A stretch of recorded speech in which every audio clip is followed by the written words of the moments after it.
First, I want to welcome everybody. It's kind of the end of the month, into the first quarter, but we wanted to make sure we were able to have our member drop in this quarter. And obviously, some of you know who are on today, NCATC's got about 170 members across the nation from Hawaii to Maine to Florida, focused on workforce development and advanced manufacturing and technology. But we've also got 48 corporate strategic partners, and those are all on our website at ncatc.org. I won't name them all because we got time for our drop-in today, but I want to make sure you know that this will be recorded and posted on our website for those that can't make it today, and we'll talk about that at the end as well on the upcoming webinars in the rest of the year.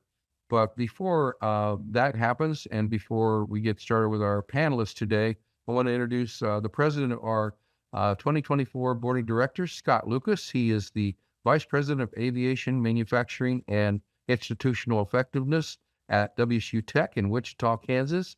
And he's going to take it from here, and I'll see you at the end of the webinar. Thanks for being with us. Scott, it's all yours. Thanks, Craig. Appreciate that.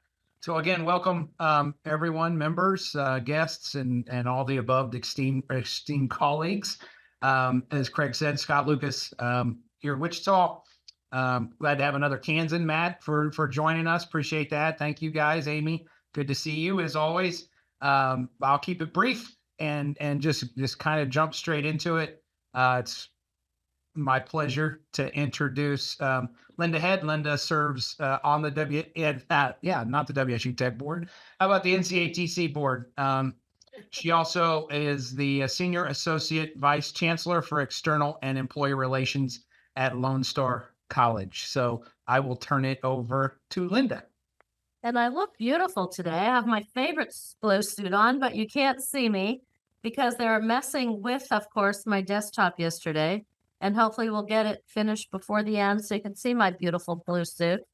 But in the meantime, we're very excited to have this presentation today for you. And really, it's really a conversation with some of our favorite colleagues about something that's very important: access, diversity, equity, inclusion, and belonging. And we have some very great practices about this. And in fact, since we are a college related to American Association of Community Colleges, and also got to discuss this at WDI in January. Our first panelist today is Grant Matthews with Lane Community College in Oregon. And I'm going to tell you a little bit about Grant before he speaks to you. Grant serves as the Associate Vice President for Career and Technical Education and Workforce Development at Lane Community College in Eugene, Oregon. In this role, he oversees the School of Professional Technical Careers, which includes allied health education, business technology, trades, the Lane Aviation Academy, High School Connection, blah, blah, blah, all kinds of stuff, and the Perkins funding.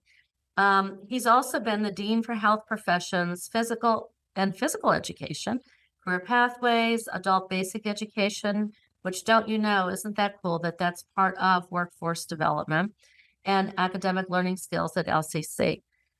He's also been at Moraine Valley Community College in Illinois and also in other parts of Oregon.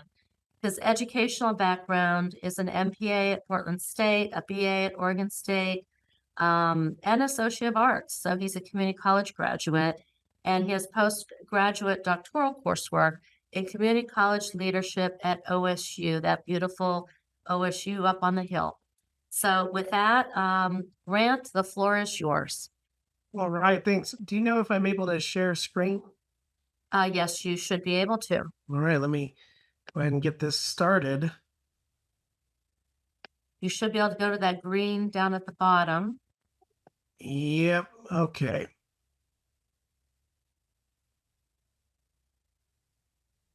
All right. Good job. Well, good afternoon, everybody. Here in Oregon, it's still morning, so I might mess that up a couple of times, but it's great to see all of you and be able to share a little bit about some of the things that we're doing here at Lane Community College that I think are really making an impact for many of our student populations and the outcomes that we have. going to talk a little bit about our community advocacy and resource education programming here and how it ties into some of the other activities and projects that we're working on. So just a little bit about, let's see, a little bit about Lane Community College. As Linda said, we're located in Eugene, Oregon, which is part of the Willamette Valley here in Oregon. And our service district spans from the Cascade Mountains all the way to the Pacific Ocean. We serve about 25,000 students a year, roughly about 6,000 full-time student equivalents. And on average, our students are about 50% part-time students. Our service district is quite large. It serves the more urban areas of Eugene and Springfield, as well as out into our more rural communities that go from the Mackenzie Valley all the way to the coast.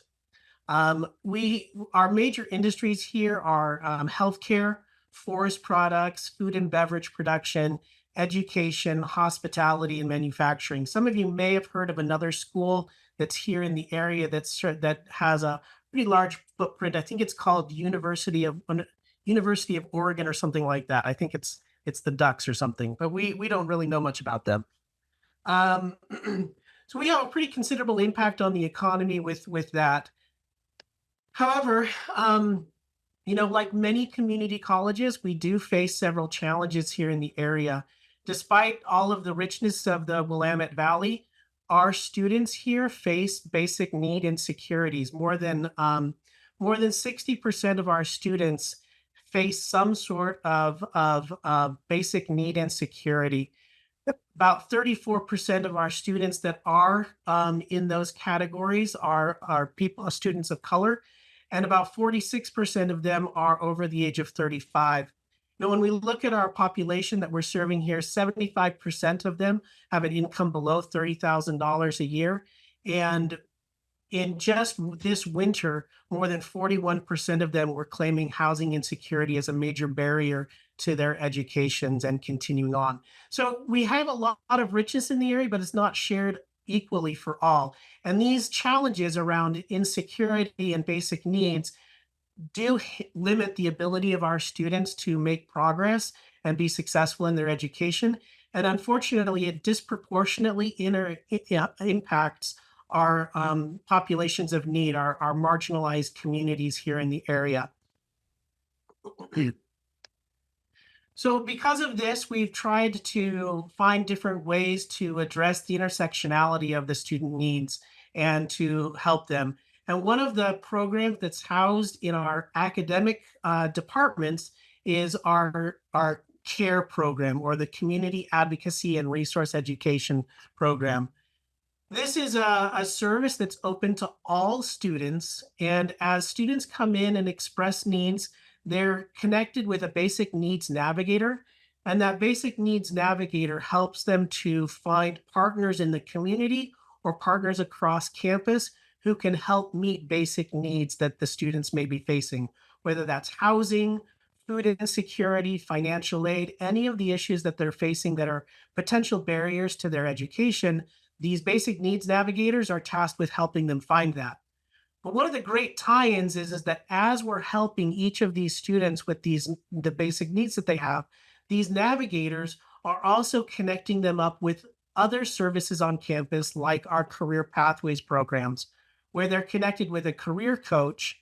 Those career coaches help them develop career plans, an academic plan, and a financial plan. All three of those plans, they help them develop so that the students walking out of those meetings each time know how to be successful in their programs and have the resources available to do it. One of the neat things about this is that we do have an office that supports the basic needs navigators and the career coaches. And so students can come in there and receive those services.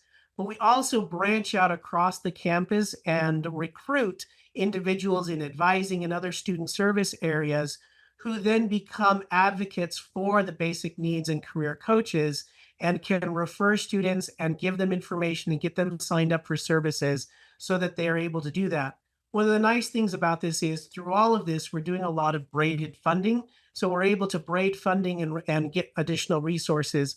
Some of the things that we connect students up with are SNAP benefits, as well as SNAP training and employment services. We connect students that qualify up for vocational rehab funding, as well as things that we've developed like our community partnerships with Plaza de la Comunidad and other groups that help the students. One of the nice things is that because we're partnering with a lot of outside agencies, we're able to find services that relate closely to both the student needs as well as the populations that the students are coming from, so that they can connect up with trusted sources, with individuals that they trust that can help them find benefits and help them stay in their programs.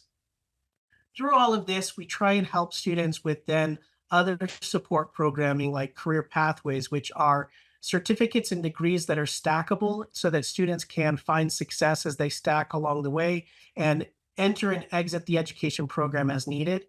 We also have Pass Lane, which is an integrated education and training program that works with our ESL and ABSE students to help them with basic skills needs as well as basic needs as they're participating in academic and career technical programming. And then we have an Opening Doors program that really focuses on our migrant students who are coming into the community and needing help finding a variety of resources and educational programming. You know, as one of our coaches mentioned, the relationship coaching model really helps to proactively help the students and find resources. And we found that despite the many challenges that our students face with these supports, we've increased the success rates of degree and certificate completion to more than 65% for these at-risk students. So it really has opened doors and helped these students find resources and the ability to be successful.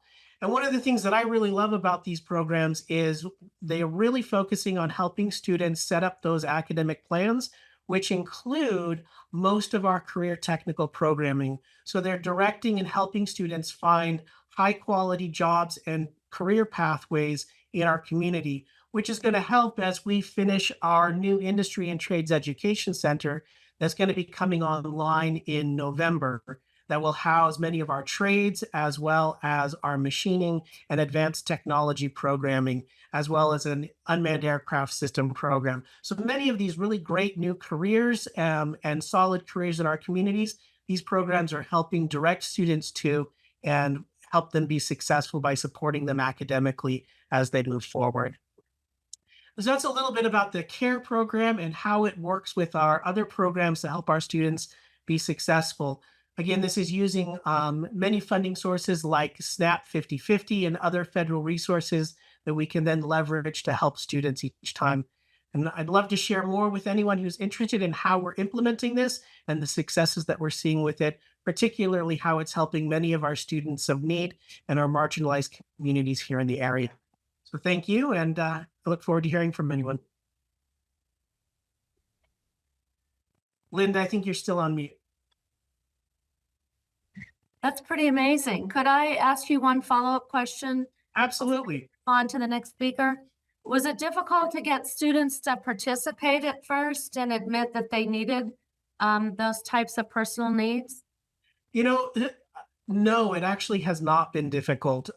Again, part of the reason is we partnered immediately with community organizations that the students trust, and so making those connections was really quite easy. The other thing is that we're doing a lot of back and forth referrals with employment office and other groups. So those students are coming and it's a continuation of services for many of them. And again, many of the other students that are being referred by their academic advisors through those partnerships we've made across campus. So we're using trusted relationships that already exist in order to help students find those resources. That's really amazing. It's wonderful work that you're doing. And when we're finished with the other speakers, I'm sure there might be other questions for you from the folks participating. Thank you so much. Thank you. All right, next we have Dr. Robin Cole. And Dr. Cole currently serves as Vice President of Economic and Workforce Development and Career and Technical Education for Monroe Community College in Rochester, New York. His diverse career in the field of higher education has included overseeing credit and non-credit programs, internships, and grant training programs. Before assuming the position with Monroe Community College, Dr. Cole served as the Dean of Business and Technology for Southwest Tennessee. Sounds like we've had a similar career path, Dr. Cole. As Dean, he managed 16 academic programs and has developed further partnerships with companies such as FedEx and Siemens that have led to, that have led to exciting academic programming. Dr. Cole previously served as Vice Chancellor for Community Services for Louisiana Delta Community College. You've been in all parts of the country. As Vice Chancellor, he oversaw the operations for LDCC's Adult Education and Workforce Departments. Prior to that, he served as the Dean of Career Education for Florida State College at Jacksonville. I have a map of the world behind me. Dr. Cole began his career as an assistant professor for Edinburgh University of Pennsylvania and has a career that spans over 20 years in the field of higher education. His education includes a Doctorate of Science in Information Systems and Communications, a Master of Science in Communications and Information Systems, a Bachelor of Science in Business Administration from Robert Morris University in Pennsylvania. And by the way, he's very well-rounded. I see in his bio that he was a dual sport athlete while at Robert Morris University and served as a football graduate assistant coach while pursuing his master's degree. So there you go. He is even a jock. So with that, I'm going to hand it off to Dr. Cole. Well, thank you. So my wife calls me a nerdly. She goes, yeah, nerd.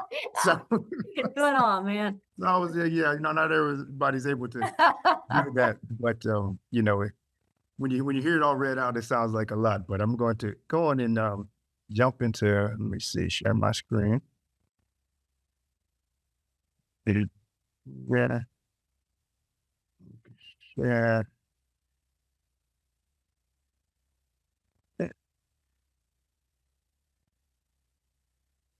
All right, can everyone see my screen here?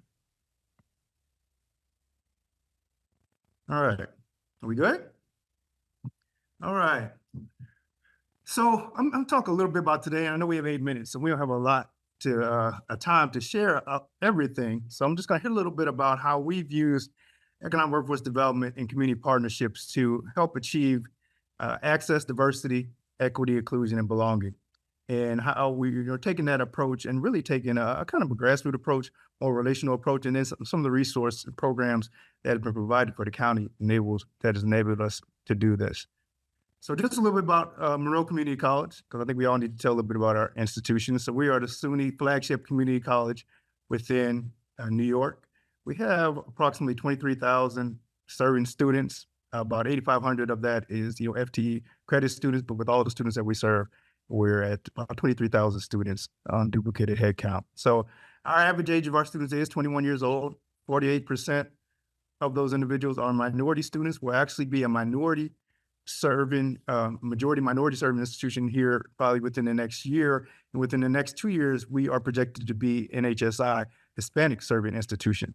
So one thing when you're talking about this story and this journey that we're taking is that's a different sort of landscape from the past with Monroe Community College. Monroe Community College, as it had been in the past, it was a large transfer institution. A lot of individuals that have been very influential within the community, within the state. Everybody from Bob Duffy was lieutenant governor, from everybody that's in the optics industry have come through Monroe Community College. So when we're looking at changing the landscape of the city of Rochester, that's changed the landscape as well of the student body that we serve. And that's something that individuals are starting to get used to, the change that we are seeing. One way I go about doing things, and when I talked about my team and when we went about just trying to serve our students, is there's 5 stages of anything that's created. And we talk about imagination, communication, unification, and then implementation. So the first thing is imagination, getting individuals to see things or talk with individuals to see types of ideas and the type of vision that you have. So when looking at Rochester, New York, a lot of people don't realize that out of the 5 core zip codes in the state of New York, 3 of them are in the city of Rochester. And actually 3 out of the top 5 are the 4 zip codes. And then when you look at Rochester, New York, has 5 of the zip codes when you look at the top 25. So you're talking about a city where the big 3 was founded: Kodak, Boston Law, Xerox, a lot of economic development. It was considered a more white collar city compared to Buffalo. And then you're starting to see a change of landscape specifically within the city. And when you're talking about the region that we serve, I always say you're only as strong as your weakest link. Unfortunately, your city population and your urban population, which is sometimes the largest population within the region, within the area, unfortunately, sometimes that is the weakest link when you're talking about individuals performing, coming out of high schools, when you're talking about opportunities that they see themselves being able to step into, and sometimes opportunities that's presented to them. So this is something that we really wanted to combat. So we looked at, we're talking about the barriers, and I believe, Grant, you hit on a lot of them because we have some of the same things. We're talking about financial issues, lack of childcare, transportation, and food insecurities, housing insecurities. So these are some of the things that we looked at and we said, okay, these are the student barriers that these students have, individuals have for success within our region. So we talk about career pathways and access to equity. So I don't know if anybody's ever seen this picture before, but it talks about equality and equity. And you see equality is everybody getting the same box, they all standing in the same, but you notice not everybody's the same height. So just because everybody's getting the same sort of tool in order to see over the fence, not everybody can see over the fence.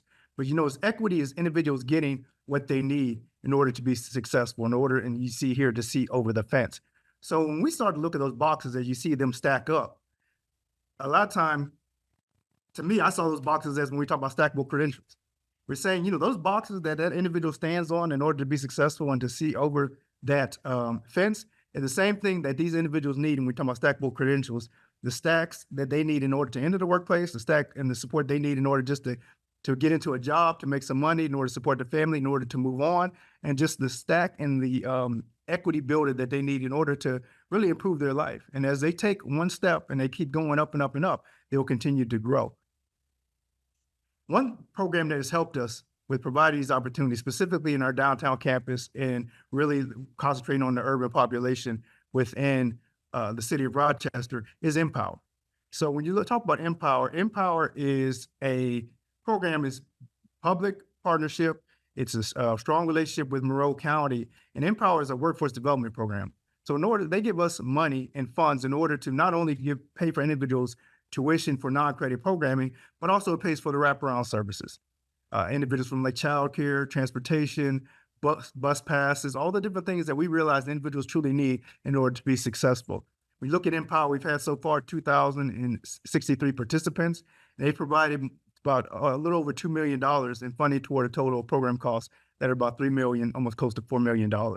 So without some of that support and financial support that comes from Empower, we won't be able to implement these programs. So we've been very successful in implementing programs and supporting these individuals in order for them to get an education, to get a credential, to get training in a sense, and that to be able to be funded by the county. One thing that's helped to lead this is we talk about communication aspect of it.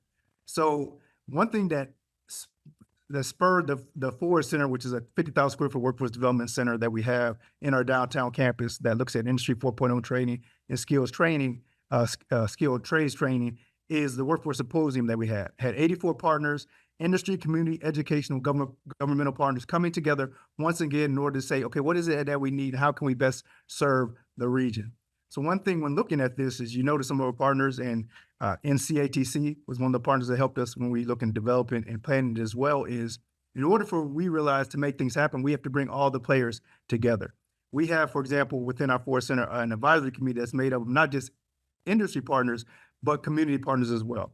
We look at having an advisory committee that's made up with more of the community-based partners, those individuals that can tell the businesses and industry that, yes, you have opportunities, you have jobs, but these are the reasons why these individuals aren't engaging in these jobs. These are the reasons why individuals may be missing the mark in these types of opportunities. This is where these conversations are created and bringing the right individuals into the advisory committees and making sure we're doing those things. We look at unification. Unification, talk about a three-strand cord is strong and cannot be broken. That's what we're trying to develop when we talk about unification. That's what we're trying to bring all these individuals to the table to make sure things are happening. And we do partnerships with Tech Talent, Livingston Associates. You see career exploration continue to grow and connect with school districts. And also we have a program, the Finger Lakes Youth Apprenticeship Program, which is in coordination with RTMA, which are Rochester Tooling and Machining Association. So this partnership has come together. We have Finger Lakes Youth Apprenticeship Program. We've had 400 plus students matched with 125 local businesses. We had 3,500 interviews between students and employers. And over the last 4 years, we have 350 FIAP students that have participated in dual enrollment as well. So just to wrap up, you can see how we utilize all that programming, and these are just some of the numbers and individuals that we've been able to support. So we're very proud of, we talk about the Empower program in order to get that support from the county, and also our Fly app, our young apprenticeship program as well. These are things we've been utilizing to tap into the community and really create access for individuals that need it. Thank you. Thank you, Dr. Cole. Was this project, I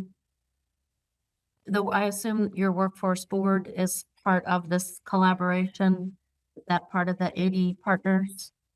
Correct. So we have, and you know, we have you're talking about our chamber, and then we Yeah, have the your GRE, chamber, your workforce board, correct, those and then entities, Rochester and is- college and all business. those individuals coming together. And we have the sort of partnership that anytime the GRE, which is our greater Rochester enterprise, for example, in Fairlife, they're building a brand new facility in Webster. Anytime a company comes in looking to move to the area, they bring them to the Ford Center. They bring them to us. We have a deep conversation.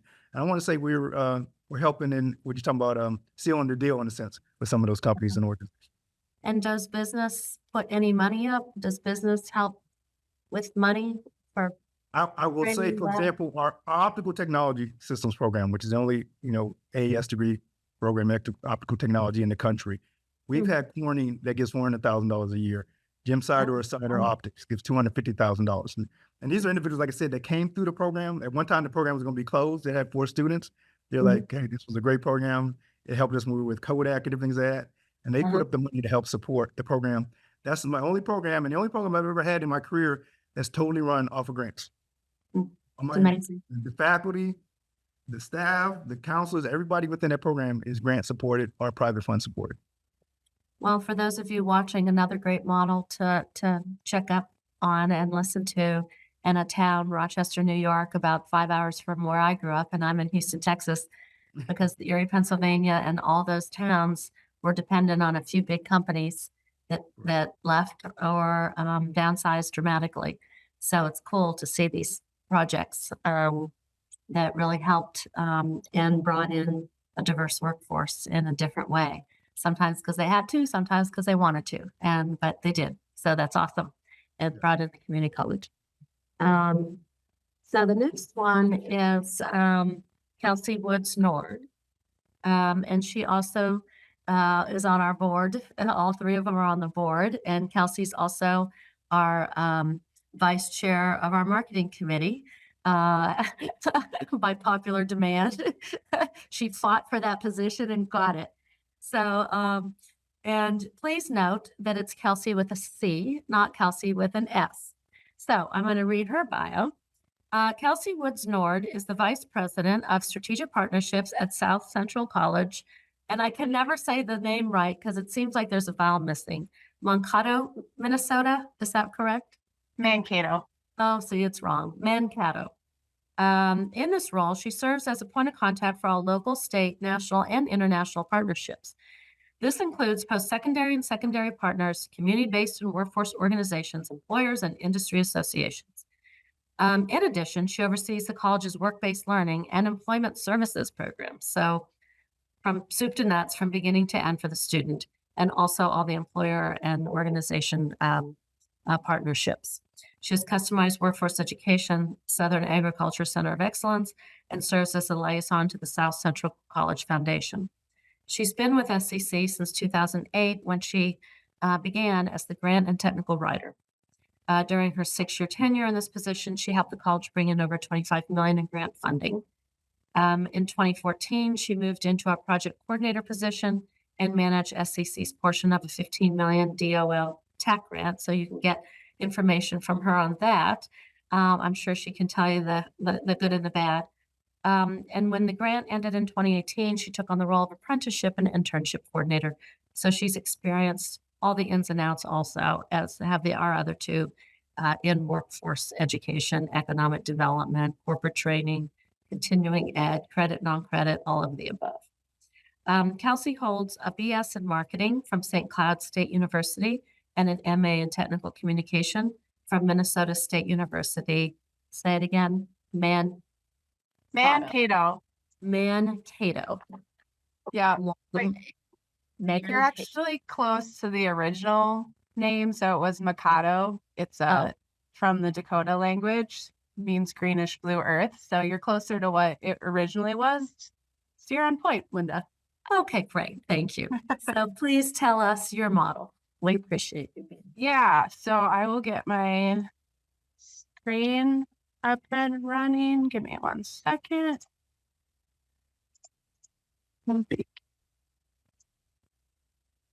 Mankato. Got it. Okay. How does that look? Perfect. Okay. So I'm actually kind of filling in proxy for Tony Neary from SME, who wrote the article for our newsletter around the Workforce Pipeline Challenge. But I'm going to talk a little bit about that, and then also how that connects to SCC's programming and today's pillar that we're discussing. So SME, I think most people are familiar, but it's a nonprofit association dedicated to advanced manufacturing. It's really made up of industry leaders and advocates, and they really believe that manufacturing holds the key to economic prosperity. And this Manufacturing Imperative Workforce Pipeline Challenge is one of their innovations that they've brought forward over the past year, really starting this fall. With some recruitment and then the kickoffs at different colleges this spring. And it combines industry and workforce expertise of SME with the innovations in programming, such as you've heard today, at our community and technical colleges across the nation. And so this really came in response to the need, the trend that we've been seeing in our workforce in manufacturing, and the need to create more connections and stronger pipelines into this industry. But it also, I think, highlights or comes from one of the things we saw highlighted during the pandemic, which is that national security challenge, specifically like around supply chain. We saw that, highlighted domestically during the pandemic. And so different things like the CHIPS Act, currently the Advanced Manufacturing Sprint, like all of these initiatives have been in response to these gaps, I would say, and also the needs that we're seeing. And so SME brought forward this workforce challenge, and they're really creating some opportunities for members to connect. So they have selected a cohort of 25 community and technical colleges across the nation. And as being part of this cohort, it creates some opportunities for advocacy on the national level through SME, but also in our individual states and locally. And so part of the group is to have some presidential work groups where presidents from each of these colleges have regular touch points to discuss some of the items that we want to promote or to create advocacy for. There's also a champions group. And so this is really, it's similar to what you've heard today in terms of having a conversation about different programming that builds these pipelines. It's talking about innovative and bold solutions for the advanced manufacturing industry, but it also allows the time for questions, to bounce ideas, and just an opportunity to connect and hear what sister institutions are doing. The challenge that's been presented to these colleges is to touch 1,000 or reach 1,000 new individuals per year. So if you do the math, if you have 25 members, that's 25,000 additional touch points a year, 75,000 in total across the 3 years, and an estimated impact of $6 billion. So, kind of an example of where you take all the things that we're doing individually and you bring them together, can create a larger impact. Part of the Workforce Challenge includes a kickoff. And so South Central College is part of this pipeline challenge. I know there's other NCATC members who are as well. I would say we're probably one of the smaller colleges that's involved. So when you look at our enrollment compared to others, we serve about, 4,200 students on the academic side between our two campuses, and we're in rural Minnesota. So think about, if you've been to Minnesota, the Twin Cities, Minneapolis, St. Paul, we're about an hour and a half south, and two campuses where we serve serve those students. That being said, on the workforce side, we serve about 10,000. So we have big reach across Southern Minnesota. And we were excited for this kickoff event because it gave us the opportunity to bring a lot of our internal stakeholders and our external stakeholders together. I think we do a really great job with our partnerships, and they showed up. But I don't always get to have like my admissions and advising and marketing and faculty and administrative leadership in the same room as all of my partners. Like often everybody's busy. And so this opportunity to create connections across the full range of the college with partners that represented all of the industries we serve, represented the communities we serve.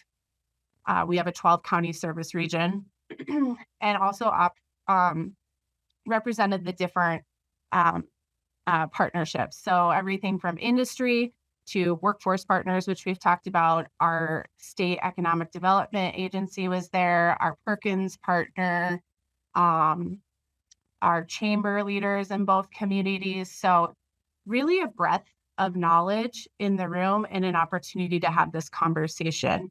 I think we had 30 plus people in there. So I was excited about that.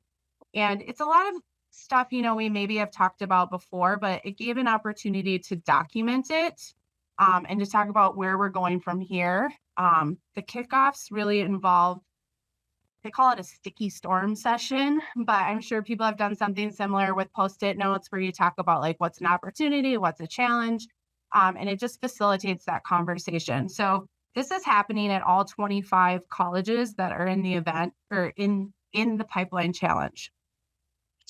And then after that, it will lead to some strategic planning across the group, but also for the individual colleges, which is what we're excited about. Like, how does this align with what we're already pursuing and how will it help support that work?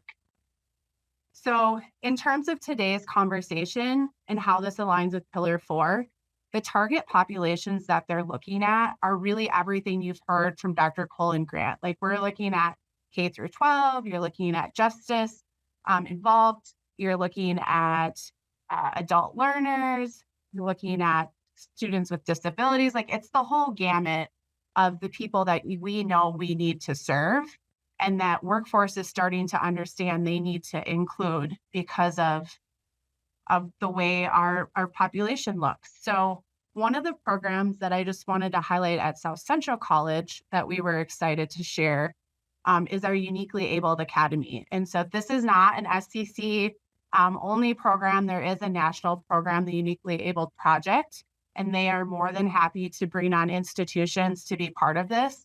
But we focused ours around machining. And so you can see the picture of our students. That's our first cohort. We had 11 students. That was in 2002. We quickly learned that that's way too many students in order to give them the service that they need and fully ensure the experience for both them and like the employers that they're going to. So our next cohort had 6. You need about 6 students, 1 instructor is the ratio that we've worked with. And so it's a little bit more manageable with a smaller cohort, both capacity and funding wise. So our UAA, like I said, the first one was offered in 2022. We focus on a CNC operator training and providing young adults who are on the autism spectrum the opportunity to learn a trade and to really do something that fits their skill sets. This idea of a repetitive process that has documentation, something that they can master and move forward with. Like it's been very successful and rewarding to watch not only the students progress, but the faculty who worked with those students. And so just to wrap that up, it's supported by grant funds. So it's completely free to those students, which is great. We couldn't do that without our partners. And they face a lot of the barriers that were brought up, specifically transportation. And you can see our outcomes, but the reason I wanted to highlight it is things like the Pipeline Challenge will help expand these types of programming. And like we've done this in CNC, we're now looking at it in print press operator for one of our employers in town. So these are the opportunities that I think are important to talk about. They align with the pillar and they also align with the work that clearly we're all involved in. So that's my very fast overview of all of those things. This is fantastic. And this is an area we don't often talk about when we talk about access, diversity, equity, inclusion, and belonging, is it?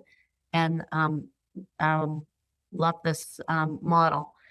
Craig, I believe that you're also part of the SME bigger national project, correct? We are as part of NCATC, correct?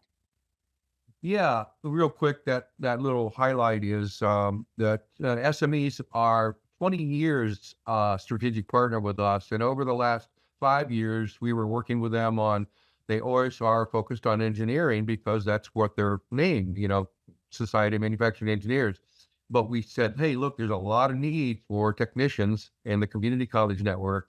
And Janine Coates, who's amazing at SME, and her team, Bolzer, who's charging up this pipeline, met with us about a year and a half ago and said, how can we get our arms around what community colleges are doing in addition to what we've been doing with four-year institutions in engineering? And so we brainstormed several times. We didn't do a sticky storm, but we did our own version on paper and napkins at lunch a couple times, right? And that became us introducing about 15 of the 25 colleges that are in this pipeline challenge now, including South Central, and I believe WSU Tech, Scott, and a few others, to the SME community and link their presidents as well as their workforce teams together. And we're kind of behind the scenes, but we've been helping make that happen over the last year and a half to stand it up. So thanks for asking about that. Fantastic. Now we have Claire, Amy, Tom, Laura, LaJoyce. Any of you have either a question or want to share a best practice from your own school? I'd love to hear from you. This is all really about sharing some best practices. I feel like I know Laura because I see her pretty picture up there. But is there anyone else that'd like to speak up and share something that you're doing in our Pillar 4 here today? I have a question, Linda. Yeah, of course. So it would be for Kelsey on your uniquely abled project. You mentioned the different sizes of the cohorts and getting to the size that you felt like was a good fit. Can you talk a little bit about how the college has within those cohorts and that specific population provided, and what type of wraparound services to support those students while they go through this program? Yeah, absolutely. So in addition to the faculty being in the lab and classroom with them, we also have a success coach, which has more of that teaching. I think who they had previously was a para. So some of that history with working one-on-one with students. And then also we partner now, part of how it's funded is through our vocational rehab, through our workforce center. And so that with them dual enrolling between the college and the workforce center, they receive those case management services. And that's continual from start to employment, like past employment. And so that wasn't part of the first cohort. Like they were involved, but the case management and the dual enrollment wasn't part of it. And so with the second cohort, that was one of the improvements they made, because that case management is so important even after they complete, right? And how do you keep a touch point for them once they get into employment? And then in addition, I think they've worked on how they can provide some more support for employers also. So this idea, if you're going to hire a diverse population, like, are you really set up to support them in the way you need? And I think with these students, a lot of it's communication.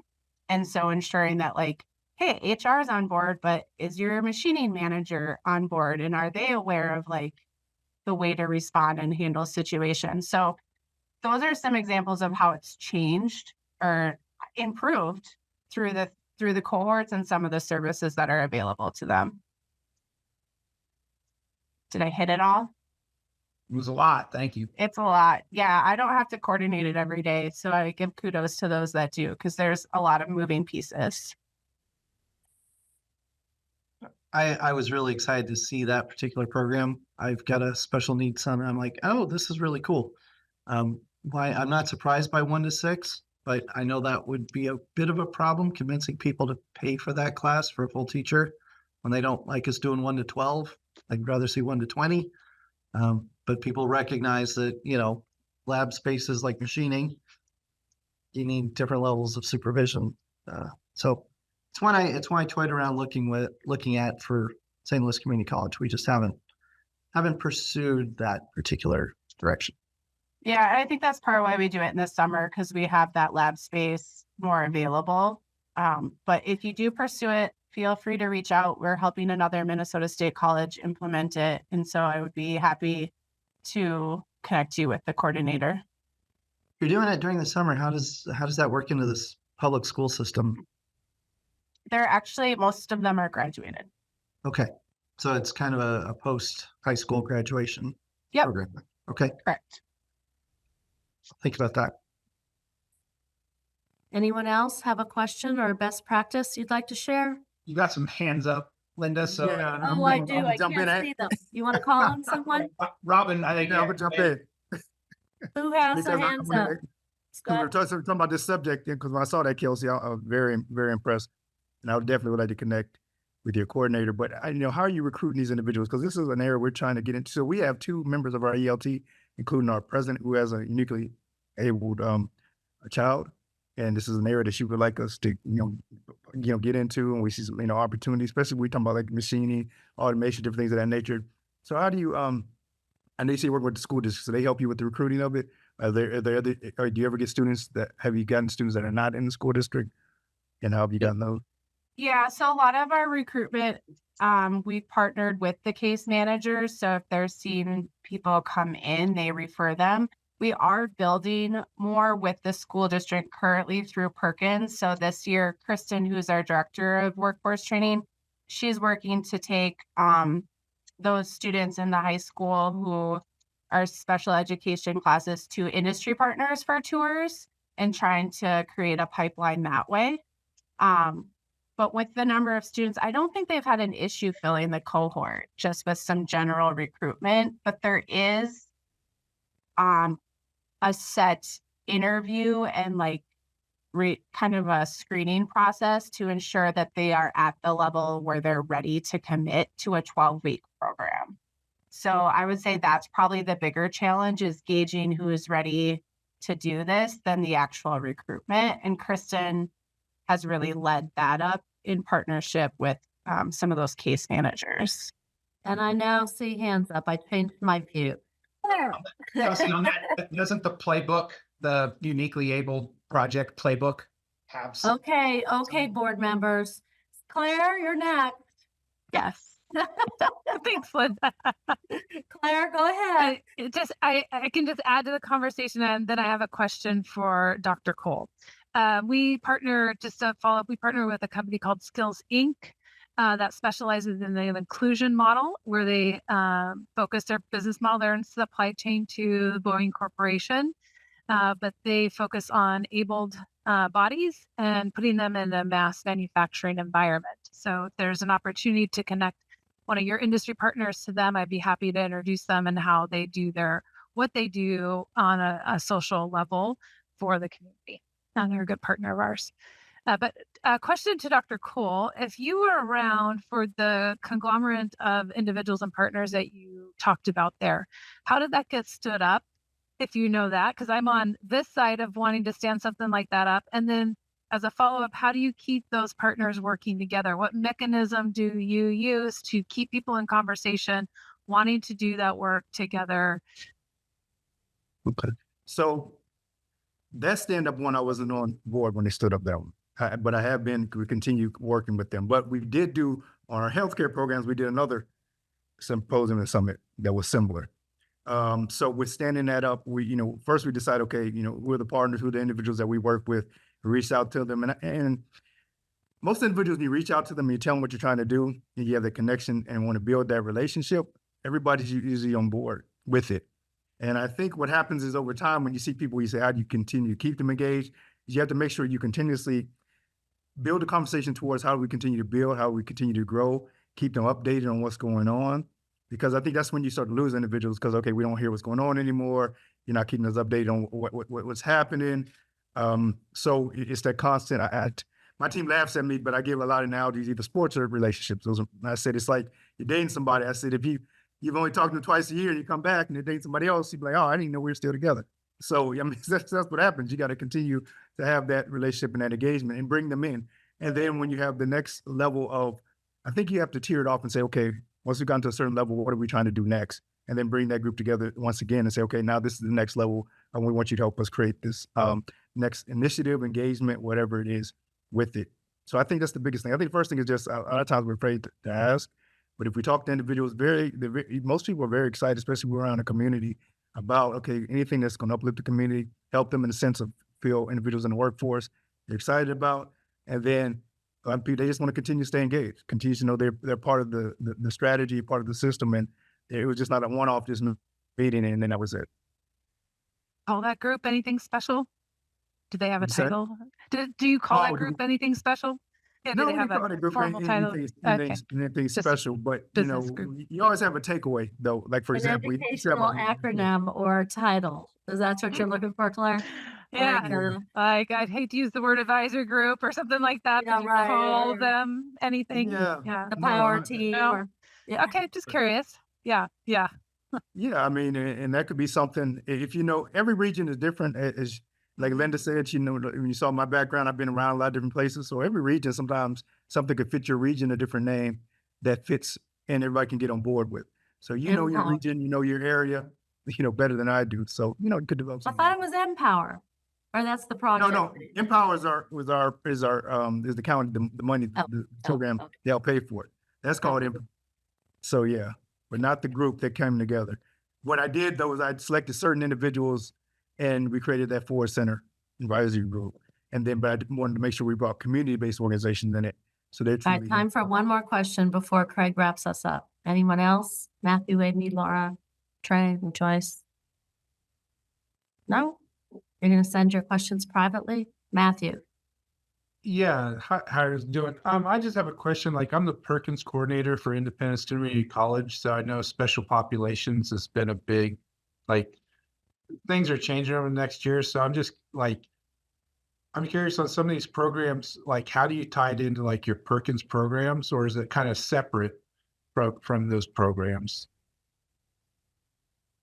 I can talk briefly on that. Like, I know those industry tours I was talking about, that's actually through our Perkins consortium. So we did a grant to support taking those students because it was the high school piece. So that's how we do a little bit of that recruitment piece for the UAA with our secondary and Perkins partners.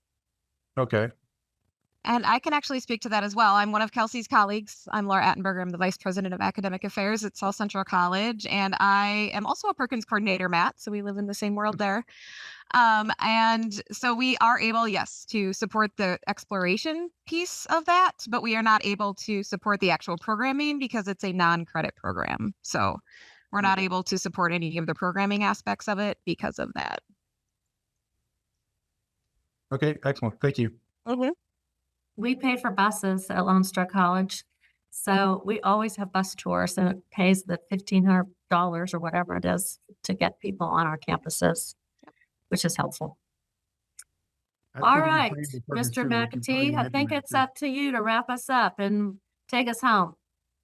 Well, it's great to see. It's a small but mighty group, and we always say quality over quantity. It's great to see Matthew here from Independence, one of our newest members, and I'm so glad that Tom's here from St. Louis and Lorraine's here with Amy. And I'm not sure I know LaJoyce, but please type your credentials in the chat if you want, LaJoyce, and we'll look you up and connect with you later. But thanks for all of this great. I mean, this is like on steroids, a fire hose version of great, promising, and best practices for the access, diversity, equity, inclusion, and belonging. It's huge, and we've been a supporter of Uniquely Abled for almost a decade now. The Tooling USME really brought that to our light, and one of our college members, as Scott put in the chat, College of the Canyons is where it started back almost a decade ago with CNC. And yes, the robotics program is now up. And the cool thing about that is one of our partners, the ARM Institute, which is a national institute for robotics in Pittsburgh, PA, has just had a session on Uniquely Able this week, a webinar specifically with them. So this is catching fire and really starting to move fast. I remember just about a month ago, Massachusetts asked for some employers that they could talk to about the question that Claire and some others asked. How do you do this and make sure the employers are ready for a different population and prepared to make that happen? And we were able to very quickly get a couple, 3 employers connected with Massachusetts folks. And, this is what it's all about. And I just want to thank the panel. I want to thank Robin and Kelsey and Grant for their great stories and practices sharing today. I want to thank Scott for his leadership of our organization. And of course, nothing is better than amazing moderator. And Linda Head, you rock it. You rock it out of the You really do a great job. So thanks for everybody being here. 2 things I want to do before we close. We'll have our second quarter drop in for members and non-members next quarter. It'll be June 27th. And our focus that week or that month will be on work-based learning, everything from apprenticeships to internships, co-ops, and even entrepreneurship. So put that in your calendars and look for that. And last but not least, our new conference coming up in September 25th to the 27th will be launching next week with the registration site. We've got a lot of great sponsors and exhibitors already lined up. And I want to make sure everybody looks for that in their email the first week of April, next week. You all have a great holiday if you celebrate that. If you're not, have a great solar eclipse a week later. And we'll see you hopefully in the near future. And again, thanks for the panel and thanks for all of you attending. Have a great weekend.